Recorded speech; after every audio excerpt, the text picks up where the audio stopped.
예, CBS 라디오 박정희 한판승 함께하고 계십니다. 더불어민주당 이재명 대표 2기가 막 출범한 상황에서 또 다른 한쪽에서는 비명계 인사들의 움직임이 시작되고 있습니다. 김경수 전 지사의 복권, 김부겸 전 총리의 정치 재개, 초일회를 비롯한 비명계 모임이 결집을 하면서 이재명 대표의 1심 선고를 앞두고 비명계 움직임이 본격화되는 것이 아니냐, 뭐 이런 전망도 나오고 있는데요.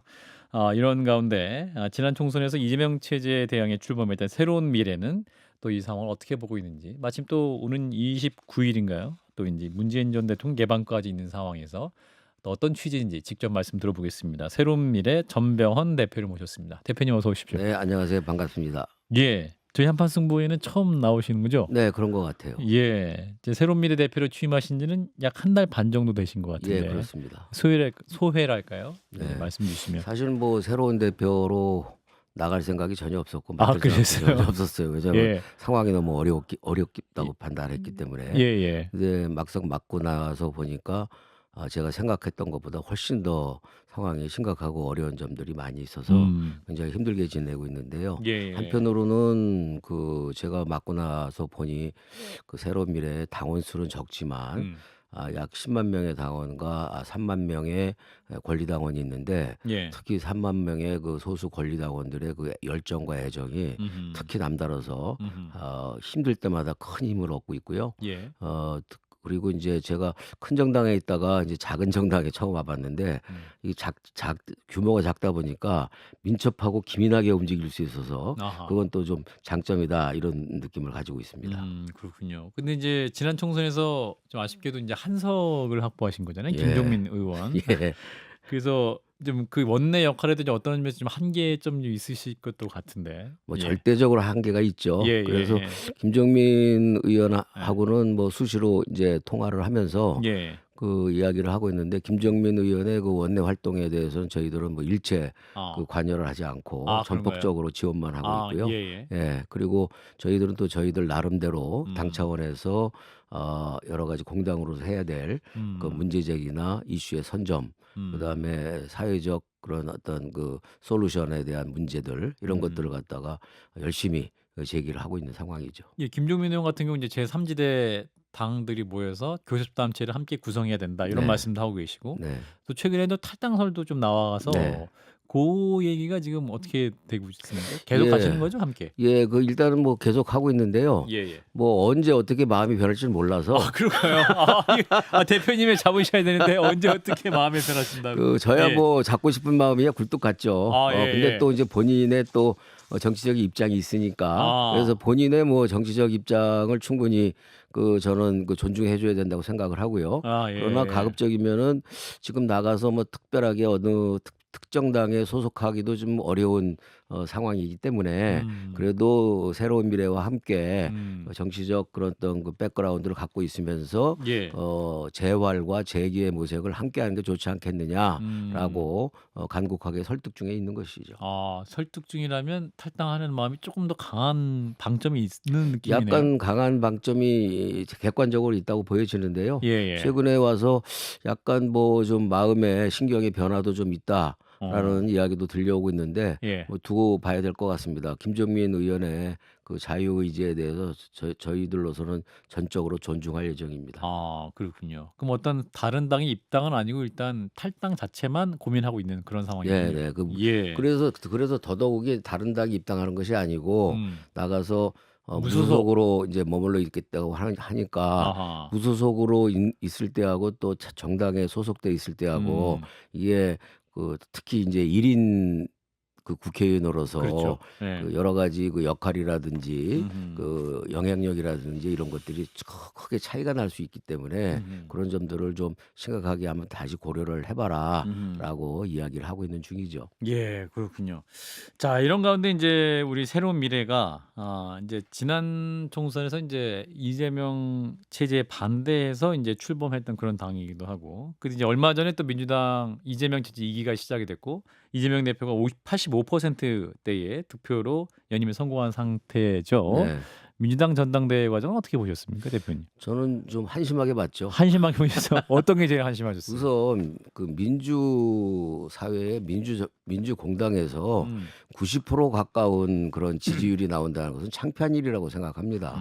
왜냐하면 그만큼 그 민주사회라는 것은 다양성과 그리고 여러 가지 그 복합성을 함께 공유를 하는 것이 기본인데 예.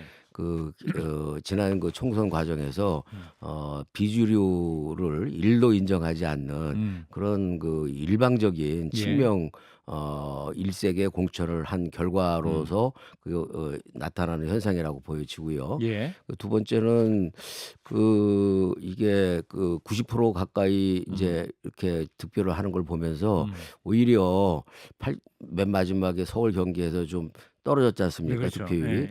그걸 오히려 90%가 넘어가면은 창피하니까 오히려 좀 약간 조정한 거 아닌가라고 의심이 들 정도로 아하. 실제적인 민주당 내 분위기하고는 좀 다른 결과다고 그렇게 생각을 합니다. 그리고 무엇보다도 이 85%, 90% 가까이 갔다고 하는 것은 이 이재명 민주당이 더 이상 더불어민주당이 아니라 이재명 1인 1극 체제 정당이다라는 것을 만천하에 과시하는 결과가 됐고 그런 그 결과는 역시 더 이상 민주당은 고쳤을 수는 없겠다. 아하. 이재명 1인 정당 그 이상도 그 이하도 아니겠다.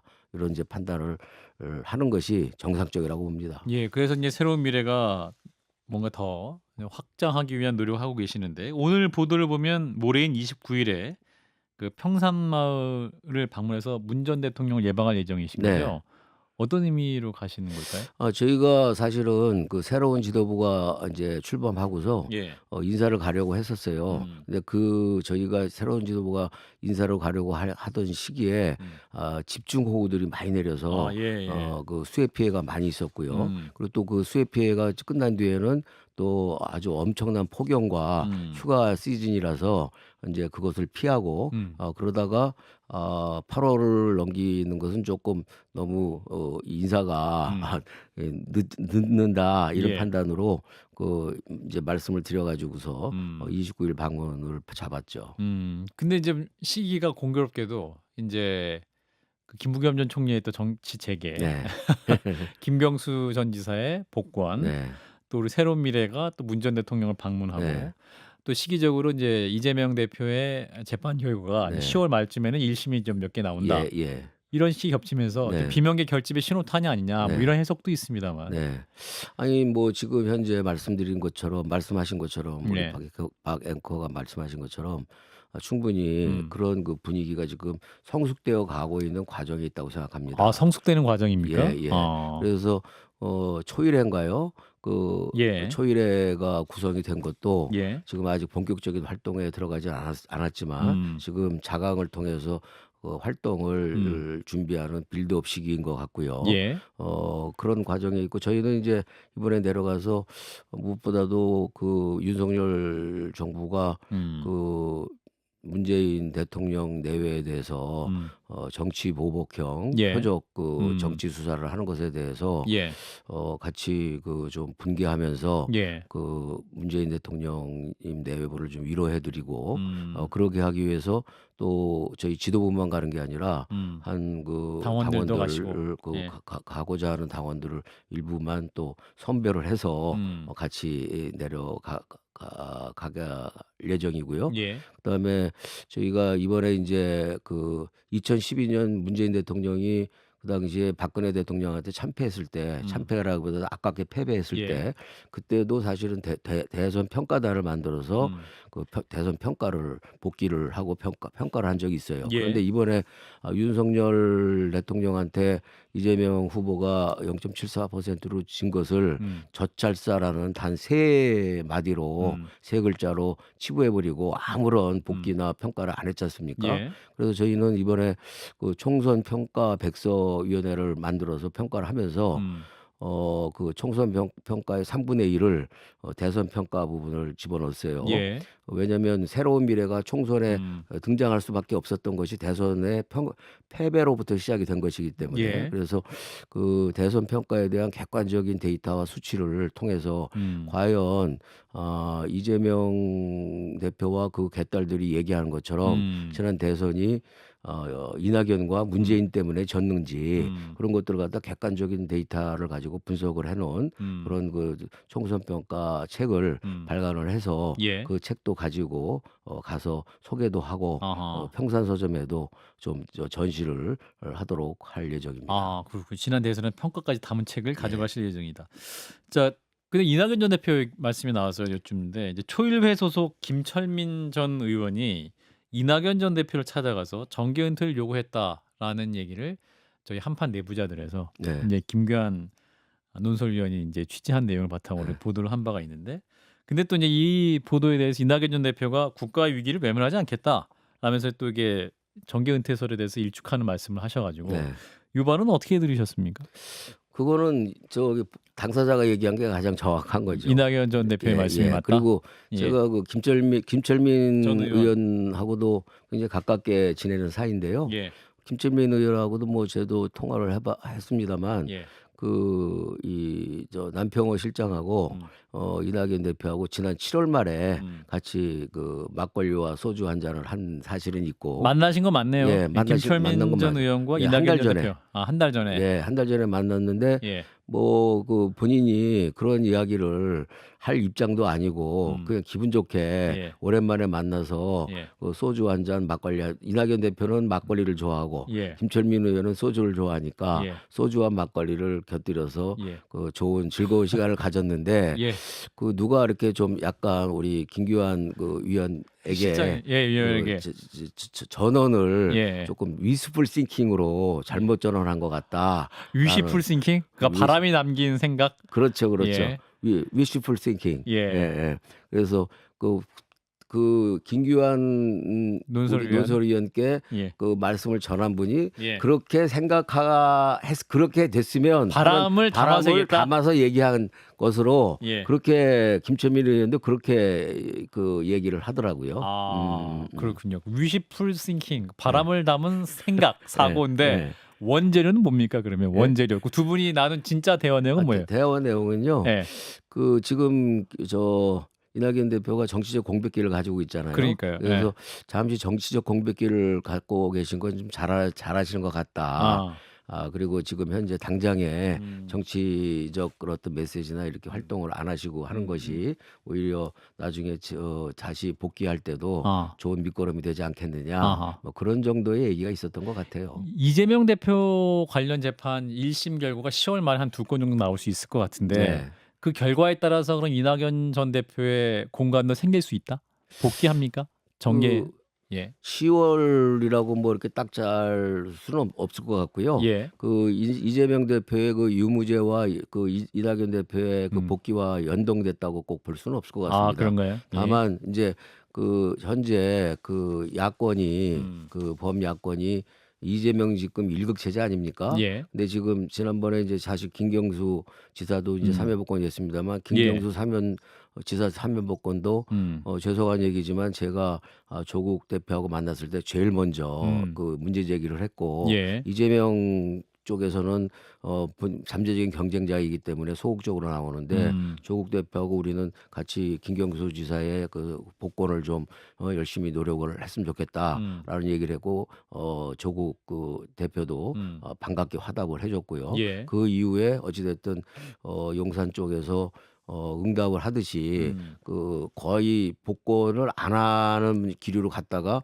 복권이 되는 본격적으로 방향으로 됐죠. 그래서 매우 다행스럽게 생각을 하고 있고요. 음. 그래서 김경수 지사 뭐 그 또 김동연 지사도 있고 예. 또 김두관 지사도 이번에 예. 나가서 실패를 했습니다만 예. 그 실패한 것이 큰 의미는 없다고 봐요. 왜냐하면 워낙에 지금 민주당이 더 이상 민주당이 아닌 그 일극 체제의 음. 민주당에서 그 정도의 그 어떤 용기 있는 음. 그런 정치인도 드물다고 생각해서 김두관 지사 이런 분들에다가 저기 김부겸. 김부겸 뭐 여기까지 하면은 신사김이네요. 신삼김이 아니라 그러면. 신사김이 아니라 저는요 예. 신삼김이라고 얘기를 하는 사람들도 있던데 예. 저는 삼총삼김이라고 생각해요. 삼. 삼총삼김. 삼총 삼김? 예. 누굽니까 삼총은? 이낙연, 예. 정세균, 예. 김부겸 아. 이 세 총리. 아, 세 총리. 예, 세 총리. 예. 삼총. 예, 삼총. 그리고 삼김은 이제 삼김은 김경수, 김동연? 김동연, 김두관. 김두관. 아하. 그래서 이 삼총삼김, 이 삼총삼김의 연대와 아하. 선의의 경쟁과 연대를 통하면 이재명 일극 체제를 충분히 극복할 수 있다. 저는 아하. 그렇게 생각을 하고 있고요. 예. 앞으로 새로운 미래가 삼총삼김의 그 연대와 그 연합체를 결성하기 위한 최선의 노력을 다해 나갈 것입니다. 신삼김은 무슨 삼총 삼김이다. 네, 이렇게 정리하고요. 자, 우리 이제 전병헌 대표님이 또 굉장히 관심 많으신 게 김대중 전 대통령 사저 매각 이슈였습니다. 새로운 미래에서 이제 사저수 집회도 열고 민주당을 향해서는 더 이상 그 DJ 정신을 말할 자격이 없다. 강하게 비판하셨는데 네. 어디서부터 잘못된 거예요? 기본적으로요. 저는 이번에 깜짝 놀란 게 네. 아까 전당대회 말씀을 하셨는데 네. 금년이 네. 김대중 대통령 탄생 100년 기념해예요. 그래서 그 기념 사업 재단에서는 김대중 그 탄생 100년 기념 사업을 지금 1년 동안 내내 추진을 해오고 있거든요. 예. 그리고 금년이 그 8월 18일 날이 그냥 그 보통 주기가 7, 8주기가 이런 것이 아니고 15주기였단 말이에요. 딱 끊어지는. 그런 의미 있는 그 기일인데 그날을 그 전당대회를 잡아놓은 것을 보고 이건 민주당은 김대중이라는 사실 그 원조 민주당의 원조격이신 그리고 최초의 그 수평적 정권 교체를 이룬 대통령을 배출한 그런 그 어떤 민주당의 정통성과 정신을 완전히 잊어버리고 오직 이재명 1인의 방탄과 일극 체제만에 집중하고 있구나라는 것을 느낄 수가 있었고요. 두 번째는 그 김대중 대통령 사저가 팔렸다는 그 단독 보도가 8월 5일 날 나왔어요. 제가 일주일간을 지켜봤어요. 왜냐하면 어떻게 대응하나? 저 지도부와 대변인단이 포함해서 한 20-30여 명의 그 보이스가 있지 않습니까?